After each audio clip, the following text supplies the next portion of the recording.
Bonjour et bienvenue dans cette vidéo d'introduction. Alors tenter d'expliquer ce qu'est la psychopathie se heurte d'emblée à l'absence d'une définition partagée. Et donc, il n'y a pas de consensus. Ça, c'est très important à garder à l'esprit. Il faut d'ailleurs aussi prendre conscience que le terme psychopathie, alors il est employé partout, on l'entend partout, mais il n'apparaît déjà pas directement dans le DSM-5, qui est, je le rappelle, le manuel diagnostique et statistique des troubles mentaux, soit donc un ouvrage de référence en psychiatrie. J'ai regardé également dans mes deux dictionnaires, qui commencent à dater un peu, je l'avoue, c'est clair. Alors, j'ai regardé dans le vocabulaire de la psychanalyse de la Planché-Pantalis, et j'ai aussi regardé dans le vocabulaire de psychologie, enfin de la psychologie de Henri Piron. Rien du tout sur la psychopathie dans le vocabulaire de la psychanalyse et dans le vocabulaire de la psychologie. Alors, il n'y a pas le mot psychopathie qui est une entrée, mais le mot psychopathe est une entrée. Et j'ai trouvé cette définition associée, je vous la lis tout de suite. Psychopathe, sujet atteint de déséquilibre psychique se traduisant par une inadaptation aux disciplines sociales et morales, par de l'impulsivité et par une tendance fréquente aux comportements sexuels atypiques et aux toxicomanies. Chez les anciens auteurs, on rencontre parfois ce terme comme synonyme de malade mental. Donc, il est tenté dans ce dictionnaire une définition du psychopathe, mais rien réellement sur la psychopathie en elle-même. On peut constater ici que cette définition, elle est vague, et elle tente d'ailleurs plutôt de définir un comportement et pas un trouble, ou alors juste peut-être une allusion à un trouble avec deux mots que sont déséquilibre psychique. Mais ça va pas loin. Maintenant, pour le psychanalyste, le mot psychopathie, il pourrait apparaître contestable d'emblée, parce qu'il est finalement associé, si on y réfléchit, à un regard psychiatrique et sans référence acquise à l'analyse. Il y a aussi un truc qui peut étonner de toute analyse, c'est qu'à part 2 articles, Freud il n'a pas écrit sur ce sujet. Alors il a écrit Le criminel par sentiment de culpabilité en 1916, et il a écrit Personnage psychopathique à la scène, publié bien après sa mort en 1942, mais rien d'autre finalement sur la délinquance ou sur la psychopathie criminelle.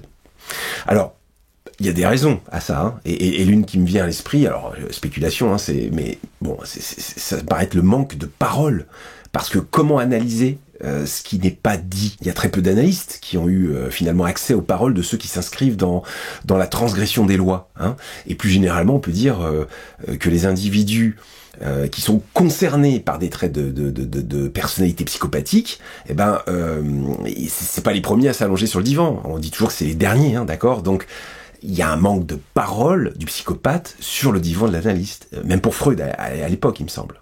Alors plus généralement, on peut dire que le psychopathe est en fait au cœur d'un débat à différents niveaux. Et je vous propose, sur la chaîne Esprit Psy, d'entamer une réflexion sur des facettes justement du concept de psychopathie.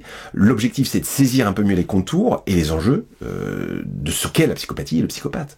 Alors, autrement dit, on va essayer d'y voir plus clair, et on commence donc dans cette vidéo d'aujourd'hui, une vidéo exploratoire, qui nous permet de poser une sorte d'introduction à ce concept vague de psychopathie. Alors partons de ce qui semble être un malentendu sur la psychopathie, et qui peut trouver sa source dans la différence de traitement de la psychopathie d'un point de vue culturel, à travers les films américains par exemple. Alors sans doute, on a tous en tête Hannibal Lecter dans le film Le Silence des Agneaux, bien sûr, Le Silence des Agneaux, qui est interprété par Anthony Hopkins, donc Hannibal Lecter.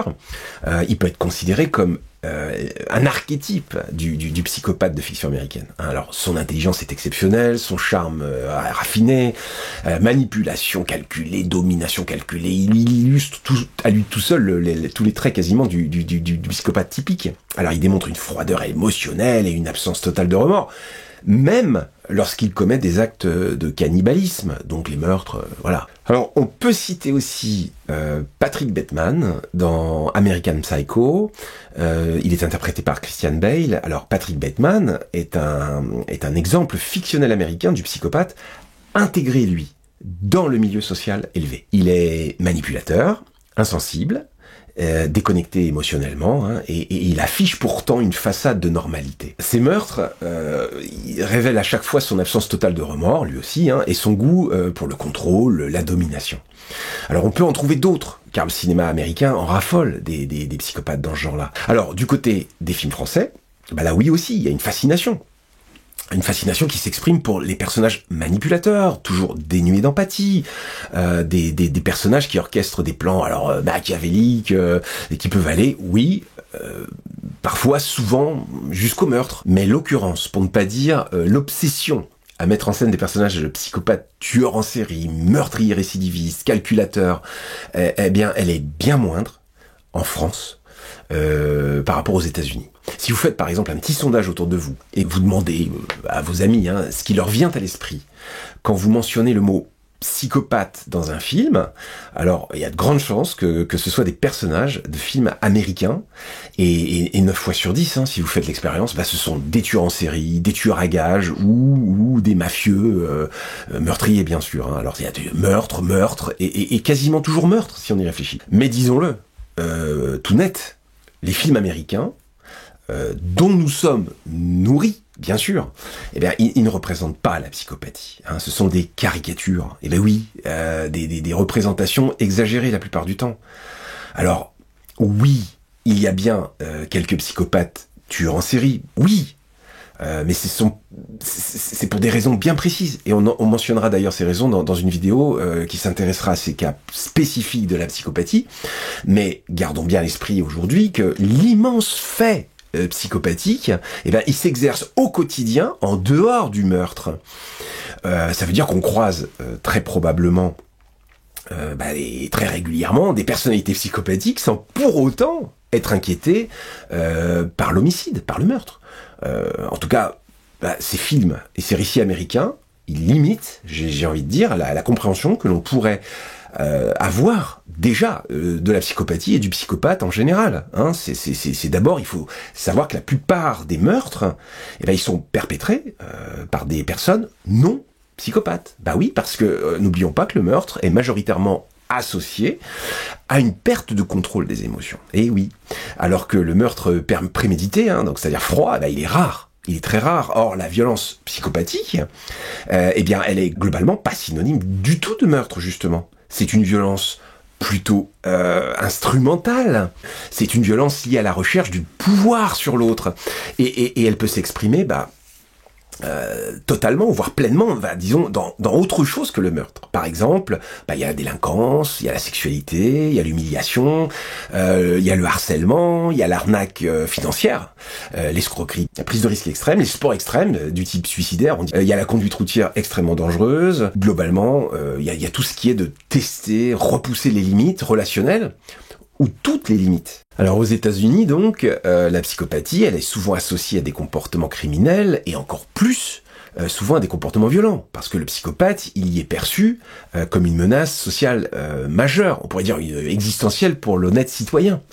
Alors cette approche, elle est en partie due à cette influence de la culture populaire, on l'a vu, où les psychopathes, ils sont fréquemment représentés comme des tueurs en série ou des criminels manipulateurs monstrueux, renforçant ainsi l'image d'une dangerosité extrême. Par conséquent, dans le contexte américain, la psychopathie, elle est souvent abordée sous l'angle de la justice pénale, avec une insistance du risque, sur le risque, on pourrait dire, de la récidive et les implications que ça peut avoir sur la sécurité publique. Alors qu'en France, en revanche, la psychopathie, elle est plus souvent étudiée dans une perspective psychanalytique ou psychiatrique, en lien avec des troubles de la personnalité, comme le narcissisme pathologique, par exemple. Alors, les cliniciens français, eux, ils sont souvent influencés, on le sait, par des concepts freudiens et lacaniens.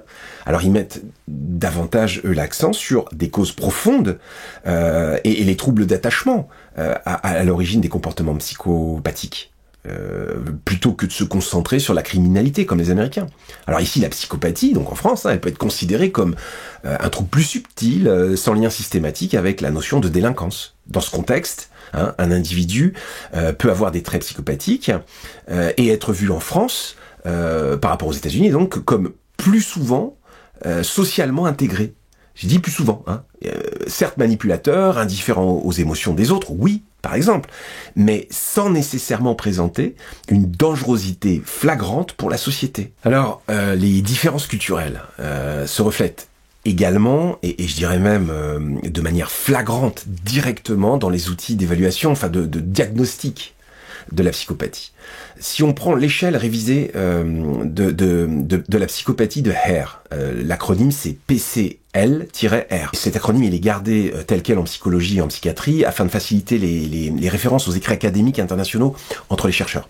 Alors cette échelle révisée de la psychopathie de Hare est largement utilisée en Amérique du Nord, donc Canada, États-Unis, et on aura l'occasion de prochainement l'étudier dans une vidéo dédiée. Sans rentrer dans le détail, donc la PCLR, elle évalue des traits spécifiques tels que le charme superficiel, le manque de remords, et ces traits-là sont notés en fonction de leur pertinence dans le contexte criminel. En Europe, en revanche, on peut dire que des approches plus nuancées peuvent être adoptées, où les comportements antisociaux sont analysés plutôt dans une perspective de trouble de la personnalité, plus large, parfois en utilisant des critères différents, comme ceux de la CIM, qui, je vous le rappelle, c'est la classification internationale des maladies, et qui ne parle pas de psychopathie directement, mais de troubles de la personnalité dissociale. Donc, en dehors de l'échelle de Hare, on ne parlera pas directement de psychopathie dans les outils d'évaluation des comportements antisociaux. Pour globaliser tout ça, on peut concevoir que les variations culturelles, eh bien, ces variations, elles influencent non seulement la perception de la psychopathie, mais aussi de son diagnostic, et puis, de fait, de son traitement. Parce que oui, si on n'évalue pas la même chose, on va pas y répondre thérapeutiquement, de la même façon non plus.